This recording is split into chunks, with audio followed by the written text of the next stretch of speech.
Hello everyone. सो चलिए start करते हैं। लास्ट लेक्चर में जो है हम डिस्कस कर रहे थे questions from the chapter classification of elements and periodicity. तो उसी को ही आगे कंटिन्यू करते हैं। अपना नेक्स्ट क्वेश्चन लेते हैं। Next question I am writing here. Question is among the elements. आपके पास कुछ एलिमेंट्स दिए गए हैं। Among the elements of the third period के जो एलिमेंट्स होते हैं, आपको बोला गया है सोडियम से लेकर के आर्गन तक के जो एलिमेंट्स हैं, ठीक है। Pick out the element.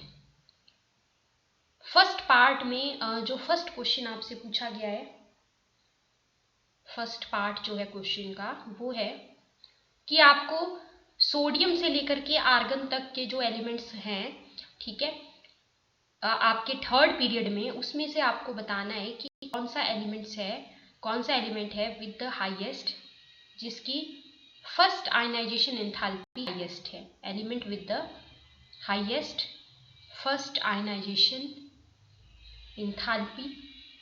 ये आप सोचिए और आंसर करना इसका, ठीक है। सोडियम से लेकर के आर्गन तक के जो एलिमेंट्स हैं आपके थर्ड पीरियड में, ठीक है, उनमें से ही आपको बताना है कि ऐसा कौन सा एलिमेंट है जिसकी फर्स्ट आयनाइजेशन एंथैल्पी हाईएस्ट है। नेक्स्ट पार्ट है आपके क्वेश्चन का एलिमेंट विद द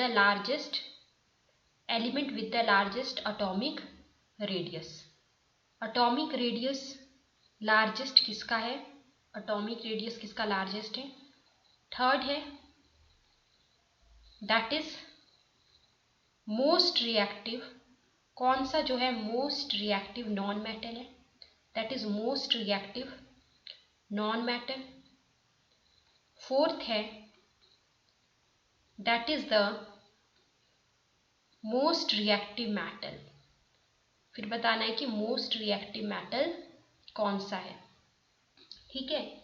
ये आपका क्वेश्चन है। यस, तो सोचिए इस क्वेश्चन का आंसर। पहला क्वेश्चन है आपके पास कि first ionization enthalpy, first electron को निकालने के लिए कितनी एनर्जी लगेगी? That is the first ionization enthalpy. तो सोडियम से लेकर के आर्गन तक अगर हम देखें एलिमेंट्स अपने थर्ड पीरियड में, तो उन्हीं एलिमेंट्स में से आपको जो है बताना है यहाँ पे।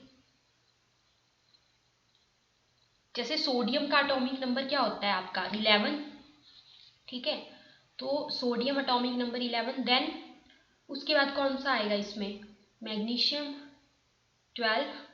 Then aluminium having atomic number 13। Then after aluminium next element कौन सा आएगा आपका? Silicon having atomic number 14। Silicon के बाद क्या आएगा हमारा? Phosphorus 15 atomic number. Then sulphur having atomic number 16. Then your chlorine Cl 17 atomic number. Then your argon, that is atomic number 18, ठीक है। तो मतलब ये सारे जो है थर्ड पीरियड के एलिमेंट्स है। मतलब इन एलिमेंट्स में से आपको बताना है कि जिसकी फर्स्ट आयनाइजेशन एंथैल्पी जो है हाईएस्ट है, ठीक है। तो आपने पढ़ा होगा कि जो नोबल गैसेस होती हैं, वैसे भी है ना, नोबल गैसेस हमारी जो है वो राइट मोस्ट साइड में होती हैं हमारे पीरियोडिक टेबल में। ग्रुप नंबर 18 है ना, एक्सट्रीम राइट की तरफ को है, राइट। तो वैसे भी क्या होता है कि अगर हम जो है अलोंग ए पीरियड जाते हैं, that means along a period जाने का मतलब अगर हम लेफ्ट से राइट की तरफ जाते हैं पीरियोडिक टेबल में, तो जो हमारी आयनाइजेशन एंथैल्पी है वो इन जनरल इंक्रीज करती है, ठीक है। जबकि डाउन द ग्रुप अगर हम जाते हैं तो इन जनरल जो आयनाइजेशन एंथैल्पी होती है वो हमारी क्या करती है? डिक्रीज करती है। और हमें पता है कि डाउन द ग्रुप हमारा साइज भी बढ़ता है। तो दैट मीन्स जो आयनाइजेशन एंथैल्पी होती है वो आपके साइज के इनवर्सली प्रोपोर्शनल होती है, right. So element with the highest first ionization enthalpy कौन सा होगा आपका? दैट इज आर्गन, है ना। आर्गन जो है वो नोबल गैस है। नेक्स्ट क्वेश्चन है, इन इसमें से बताना है कि लार्जेस्ट एटॉमिक रेडियस किसका होगा। लार्जेस्ट एटॉमिक रेडियस कौन से एलिमेंट का होगा आउट ऑफ दीज ऑल। तो देखो वो भी हमारा सबसे ज्यादा किसका होगा, आर्गन का ही होगा। Atomic radius, largest atomic radius, ठीक है, यहाँ पे आर्गन का ही होगा। नेक्स्ट क्वेश्चन है हमारा, that is most reactive non metal. इनमें से बताना है। देखो आपको पता है हैलोजेंस जो है वो बहुत ज्यादा रिएक्टिव नेचर के होते हैं। क्यों? क्योंकि हैलोजेंस के वैलेंस शेल में होते हैं 7 इलेक्ट्रॉन्स। हैलोजेंस को कितने इलेक्ट्रॉन चाहिए नोबल गैस कॉन्फ़िगरेशन को अचीव करने के लिए? They need only 1 electron to achieve the noble gas configuration, right. So सबसे ज्यादा रिएक्टिव नॉन मेटल अगर हम इसमें से देखें तो वो हमारा आ जाता है क्लोरीन। क्लोरीन आपका क्या है, मोस्ट रिएक्टिव नॉन मेटल है। Next is most reactive metal.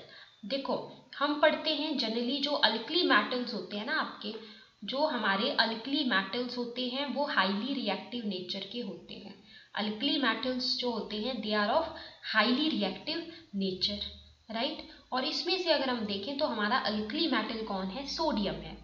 Sodium है ना। और एक क्वेश्चन भी आप पढ़ते हो छोटी क्लासेस में, जैसे why sodium is kept in kerosene oil, right. तो क्योंकि बहुत ज़्यादा हाईली रिएक्टिव है, एकदम से जो है वो बाहर के मॉइस्चर के कांटेक्ट में जब ये आ जाता है तो फायर कैच कर लेता है, it can catch the fire. So most reactive metal इनमें से कौन सा है, और मेटल है दैट इज योर सोडियम। तो इस तरीके से we have done this question. Now let's move to the next question.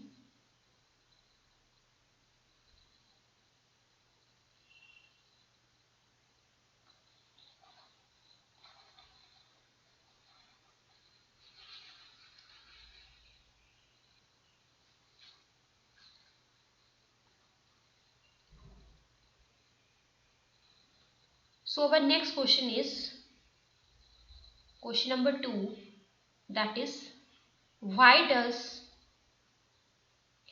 first ionization enthalpy, why does first ionization enthalpy increase as we move from left to right across a given period in the periodic table। Question आपका है कि जो first ionization enthalpy होती है, कितनी energy लगेगी first electron को निकालने के लिए, that is the first ionization enthalpy. तो क्वेश्चन में बोला गया है कि जो फर्स्ट आयनाइजेशन एंथैल्पी है वो हमने अभी अभी पढ़ा, वो जो है आपका लेफ्ट से राइट की तरफ जब हम जाते हैं पीरियोडिक टेबल में अक्रॉस ए गिवन पीरियड की अगर हम बात करें तो वो जो है क्या करती है, इंक्रीज करती है। तो इसके पीछे का रीजन पूछा गया है। तो इसके पीछे का रीजन आप कैसे लिखेंगे, on moving across a period, जब जो है अक्रॉस ए पीरियड जाते हैं लेफ्ट से राइट की तरफ जाते हैं, फ्रॉम लेफ्ट टू राइट, तो क्या होता है कि जो इफेक्टिव न्यूक्लियर चार्ज होता है, द इफेक्टिव न्यूक्लियर चार्ज जो है वो इंक्रीज करता है। The effective nuclear charge increases, effective nuclear charge जो है हमारे पास इंक्रीज करेगा। ऐसा क्यों होता है? क्योंकि जब साइज घटता है ना, अगर साइज छोटा तो न्यूक्लियर चार्ज ज्यादा, अगर साइज छोटा तो न्यूक्लियर चार्ज ज्यादा होगा। तो क्या होता है कि जब आप लेफ्ट से राइट की तरफ जाते हो अक्रॉस ए पीरियड, तो साइज जो है वो घटता रहता है, एटॉमिक साइज घटता है, क्योंकि डाउन द ग्रुप तो साइज इंक्रीज करता है, अलोंग ए पीरियड साइज जो है डिक्रीज करता है। तो होता क्या है कि जो इफेक्टिव न्यूक्लियर चार्ज है वो इंक्रीज करता है। वो क्यों करता है, तो ये हम लिखेंगे because of decrease in atomic size, क्योंकि एटॉमिक साइज में जो है डिक्रीज आता है, because of decrease in your atomic size, because of decrease in atomic size. As a result of this होता क्या है कि जो आपके इलेक्ट्रॉन्स हैं, है ना, जो आपके इलेक्ट्रॉन्स हैं, they experience more and more attraction towards the nucleus as a result. तो इसकी वजह से क्या होता है ना कि अगर साइज घट रहा है, अगर साइज घट रहा है, मैंने आपको बताया जो हमारा आयनाइजेशन एंथैल्पी होती है वो साइज के इनवर्सली प्रोपोर्शनल होती है, वो आपके साइज के इनवर्सली प्रोपोर्शनल होती है। दैट मीन्स अगर साइज छोटा तो आयनाइजेशन एंथैल्पी हमारे पास क्या होगी, ज्यादा होगी। So as a result electrons experience, जो इलेक्ट्रॉन्स हैं वो एक्सपीरियंस करते हैं, वो क्या एक्सपीरियंस करते हैं, they experience more and more attraction, ज़्यादा से ज़्यादा जो एट्रैक्शन है वो ये एक्सपीरियंस करेंगे किसके towards, towards the nucleus, towards the nucleus, है ना। अगर साइज छोटा तो इलेक्ट्रॉन क्लाउड जो है वहाँ पे उतना ही छोटा, तो क्या होगा कि वहाँ पे इलेक्ट्रॉन्स की एट्रैक्शन, इलेक्ट्रॉन्स जो हैं, जैसे ये न्यूक्लियस है, बाहर इलेक्ट्रॉन्स घूम रहे हैं, तो वो जो इलेक्ट्रॉन्स हैं वो न्यूक्लियस को के जो है एक तरीके से एट्रैक्शन जो है यहाँ पे होगा, राइट। सो आप क्या बोल सकते हो कि as a result electrons experience more and more attraction towards the nucleus, towards the nucleus. तो यही कारण है। तो अगर इलेक्ट्रॉन्स जो है वो ज़्यादा से ज़्यादा एट्रैक्शन जो है वो एक्सपीरियंस कर रहे हैं न्यूक्लियस के around, because nucleus is positively charged, ठीक है, तो होता क्या है कि इसका मतलब क्या हुआ कि अब न्यूक्लियस जो है वो इलेक्ट्रॉन को अट्रैक्ट कर रहा है, तो इलेक्ट्रॉन को क्या छोड़ेगा आसानी से, नहीं छोड़ना देगा। तो मतलब इस केस में इलेक्ट्रॉन को निकालने के लिए एनर्जी ज़्यादा लगेगी, राइट। इलेक्ट्रॉन को निकालने के लिए एनर्जी जो है वो ज़्यादा लगेगी, तो वही तो हमारी क्या होती है, आयनाइजेशन एंथैल्पी। वही एनर्जी जो इलेक्ट्रॉन को निकालने के लिए लग रही है, that is the ionisation enthalpy. So इसीलिए आप लिख सकते हो कि therefore the first ionization enthalpy, therefore the first ionization enthalpy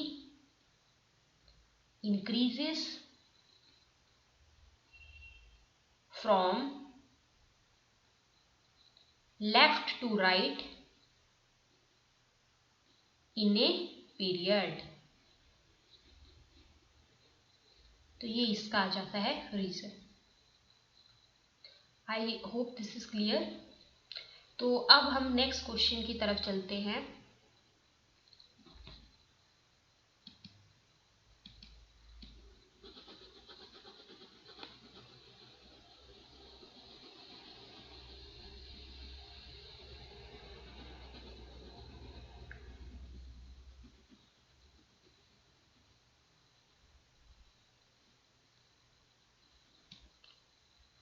next question है हमारा, that is question number 3।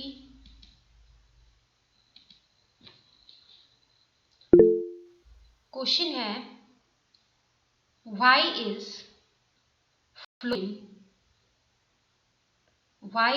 fluorine that is F2 more reactive। क्यों जो आपका फ्लोरीन है F2 है वो ज्यादा रिएक्टिव है किससे, देन क्लोरीन। दोनों के दोनों आपके हैलोजेंस हैं, ठीक है, फ्लोरीन भी क्लोरीन भी। तो क्वेश्चन में पूछा गया है कि बताइए फ्लोरीन जो है ज्यादा रिएक्टिव क्यों होता है क्लोरीन के कंपैरिजन में, what is the reason for this. So इसमें आप लिखेंगे fluorine is expected to be less reactive, है ना। जो हम एक्सपेक्ट करते हैं, जो हम सोचते हैं कि हाँ जी ऐसा होना चाहिए, तो फ्लोरीन जो है वो एक्सपेक्टेड है कि ये कम रिएक्टिव होना चाहिए क्लोरीन से।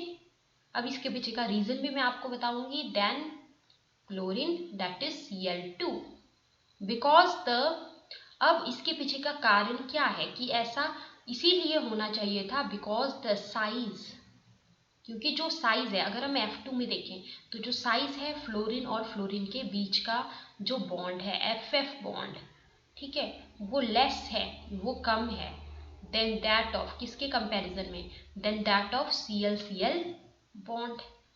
तो जो फ्लोरीन फ्लोरीन के बीच की जो बॉन्ड है उसका जो साइज है वो क्या है आपका, वो कम है, ठीक है। वैसे भी फ्लोरीन का साइज जो है वो छोटा है, डाउन द ग्रुप जो है साइज बढ़ता है, ठीक है, डाउन द ग्रुप साइज बढ़ता है। तो यहाँ पे क्या होता है, लेकिन एक्चुअली अगर हम देखें, ये तो है एक्सपेक्टेड, लेकिन अगर हम एक्चुअली देखें तो फ्लोरीन ज़्यादा रिएक्टिव है। तो इसके बाद हम लिखेंगे but actually it is more reactive, जो हमारा फ्लोरीन है वो ज़्यादा रिएक्टिव है एक्चुअल में। दिस इज क्वाइट एविडेंट, ये चीज हम बता सकते हैं किससे, from the bond dissociation enthalpy, ये चीज हम बता सकते हैं बॉन्ड डिसोसिएशन एंथैल्पी के आधार पे। This is quite evident from the bond dissociation enthalpy of F2। F2 के केस में जो बॉन्ड डिसोसिएशन एंथैल्पी होती है वो लगभग होती है 158.8 किलोजूल पर मोल, ठीक है। बॉन्ड डिसोसिएशन एंथैल्पी नाम से ही पता लग रहा है, मतलब बॉन्ड को तोड़ने के लिए कितनी एनर्जी लगेगी। जैसे ये फ्लोरीन और फ्लोरीन है, ठीक है, इनके बीच में ये जो बॉन्ड है इसको तोड़ने के लिए कितनी एनर्जी लगेगी, that is your bond dissociation enthalpy. अब एक चीज ध्यान रखना कि जितनी कम एनर्जी लगेगी बॉन्ड को तोड़ने के लिए, दो एटम्स हैं हमारे यहाँ पे, दो फ्लोरीन एटम्स हैं आपके F2 में, ठीक है, तो जितनी कम से कम एनर्जी लगेगी इनके बीच की बॉन्ड को तोड़ने के लिए, उतना ही ज्यादा ये क्या होगा, रिएक्टिव होगा, उतना ही ज्यादा रिएक्टिव होगा जितनी जो है कम से कम एनर्जी लगनी चाहिए। जहां पे कम एनर्जी लगेगी वो ज्यादा रिएक्टिव। तो अभी इसका हम कंप्लीट लिखते हैं answer. This is quite evident from the bond dissociation enthalpy of fluorine, ठीक है, जो कि लगभग इतनी होती है, जो कि स्मॉल होती है, विच इज स्मॉल, जो कि आपकी कम होती है किसके कंपैरिजन में, विच इज स्मॉल और लेस, विच इज स्मॉल और less as compared to that of Cl2, है ना। Cl2 कंपैरिजन में, Cl2 के केस में ये जो बॉन्ड डिसोसिएशन एंथैल्पी है ये लगभग होती है 242.6 किलोजूल पर मोल, यानी कि फ्लोरीन के केस में कम एनर्जी लग रही है। सोचो, फ्लोरीन के केस में कम एनर्जी लग रही है बॉन्ड को तोड़ने के लिए, ठीक है। तो यही इसमें रीजन आ जाता है। And also you can write like this may be attributed to greater repulsion of the non-bonded electron pairs in the molecule of the, ठीक है।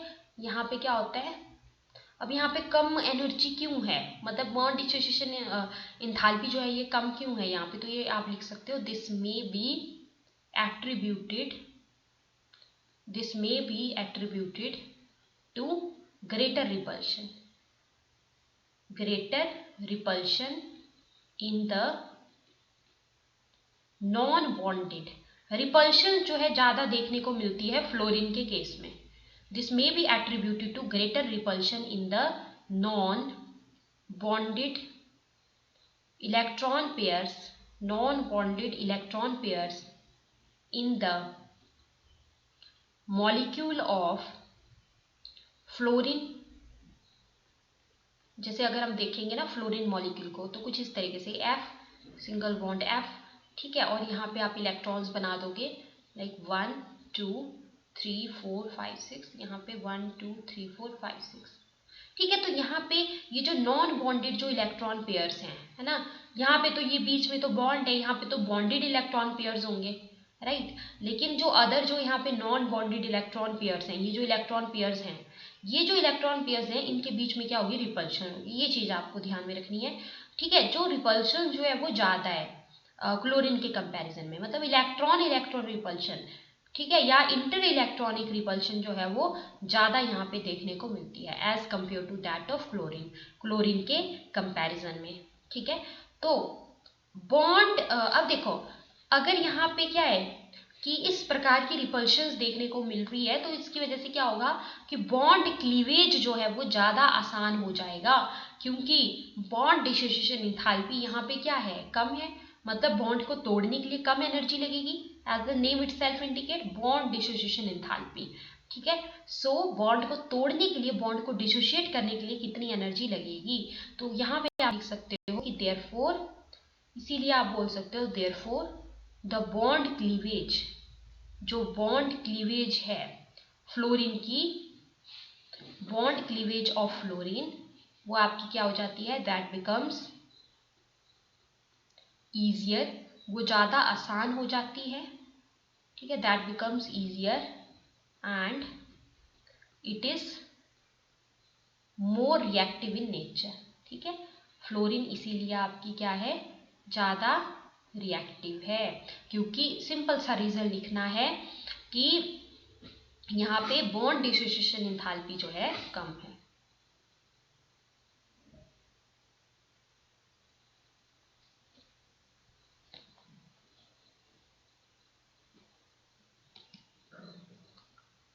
यहाँ तक क्लियर है?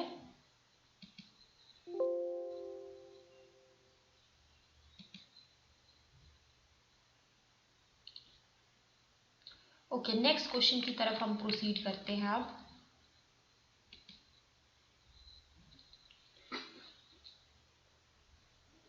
सो नेक्स्ट क्वेश्चन है हमारा,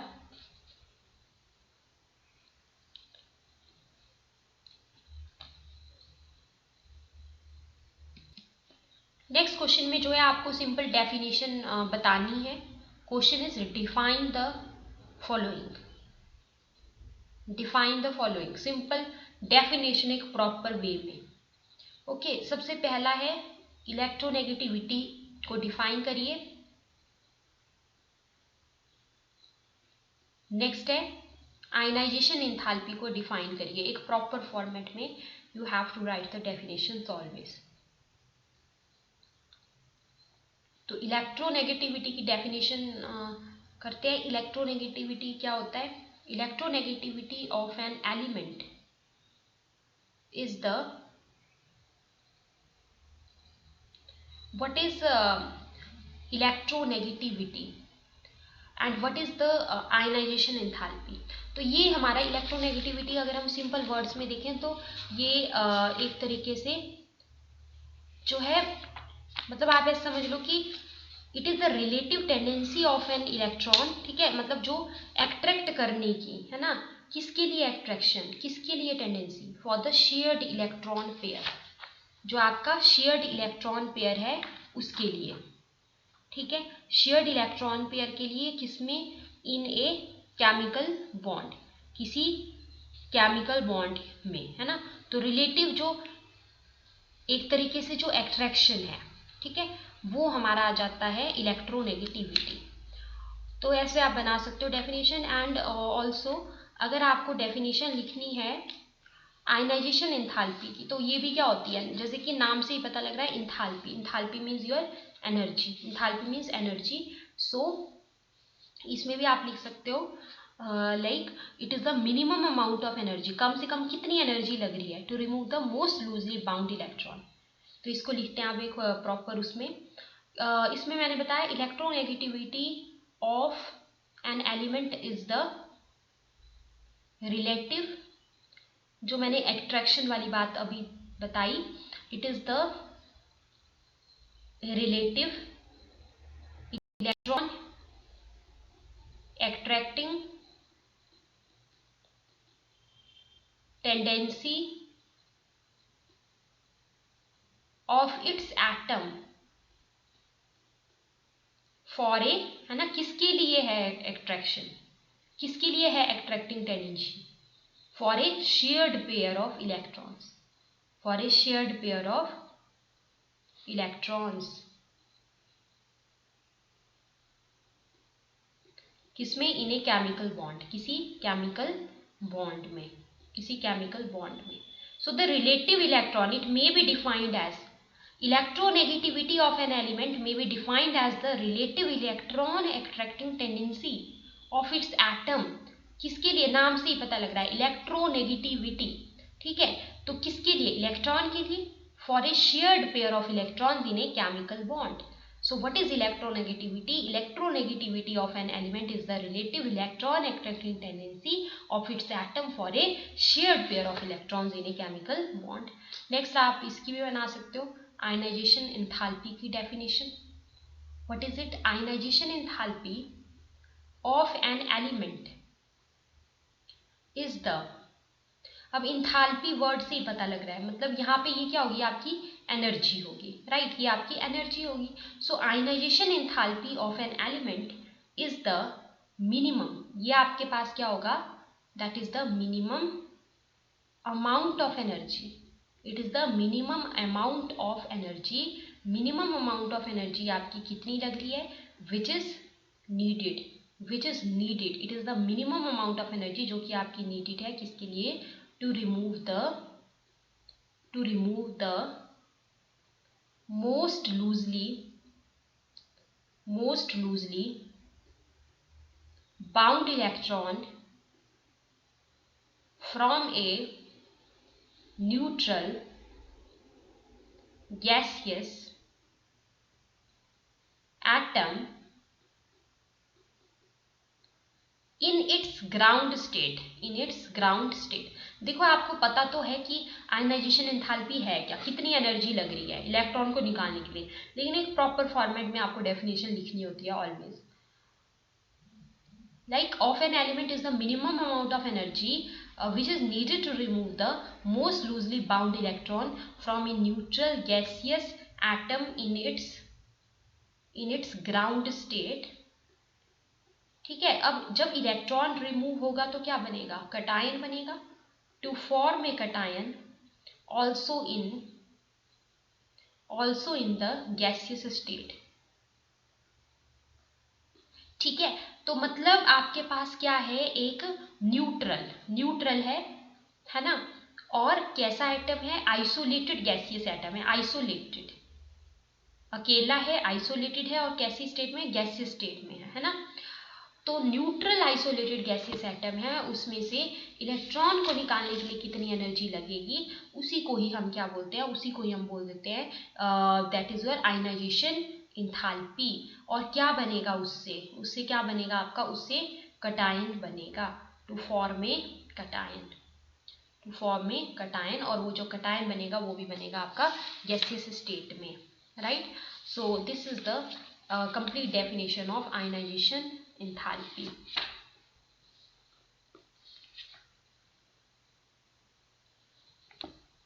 तो चलिए आज के लिए हम इतना ही करते हैं। आज जो है आपकी क्लास एक इवनिंग में भी आपकी क्लास हो जाएगी, नाइट में एक क्लास आपकी हो जाएगी। I will text the timing just now, and because अभी मॉर्निंग क्लास में सारे स्टूडेंट्स ज्वाइन नहीं हो पाए, तो मैं रिकॉर्डिंग जो है वो शेयर कर दूंगी ग्रुप में। एंड आपकी क्लास जो है नाइट में एक क्लास होगी 30 मिनट्स की।